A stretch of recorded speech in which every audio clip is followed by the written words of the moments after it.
حضرت عائشہ رضی اللہ تعالی عنہا سے روایت ہے کہ جنگ احد کے دن نبی علیہ السلام کو جو تکلیف پہنچی تھی، اس سے بھی زیادہ تکلیف اس دن پہنچی جب انہوں نے طائف میں ایک مکہ کے سردار کو اسلام کی دعوت دی اور انہوں نے اس کو مسترد کر دیا، اور آپ صلی اللہ علیہ وسلم کو اس قدر مارا گیا کہ بے ہوش ہو گئے، شہر سے باہر نکال دیا گیا۔ آپ صلی اللہ علیہ وسلم ایک باغ میں انگور کی بیل کے نیچے بیٹھ گئے جہاں رئیس مکہ کے بیٹے عتبہ اور شیبہ تھے۔ وہ نیک اور شریف النفس تھے، اگرچہ کافر تھے۔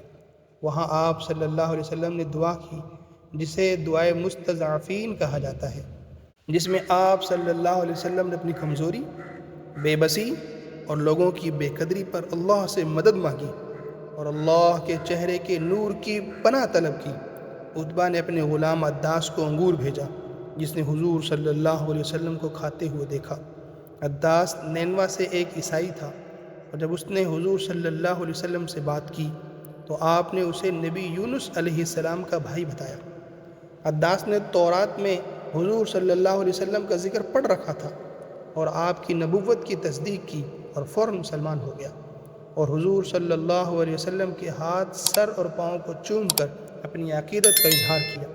جب وہ واپس گیا تو عتبہ اور شیبہ نے اسے منع کرنے کی کوشش کی کہ وہ اپنے دین سے باز رہے۔ طائف کے اس سفر میں حضور صلی اللہ علیہ وسلم کو 3 قسم کے لوگ ملے۔ اول، سرداروں نے سختی سے انکار کیا اور سنگ باری کروائی۔ دوم، رئیس مکہ کے بیٹوں نے نرمی دکھائی، اور سوم، عداس نے ایمان لے کر حضور صلی اللہ علیہ وسلم کی رسالت کی تصدیق کی۔ زبان مبارک سے وہ کلمات نکلے جو آج بھی ہر دکھی دل کو سہارا دیتے ہیں۔ اے اللہ، میں اپنی کمزوری اور بے بسی کی تجھ سے شکایت کرتا ہوں۔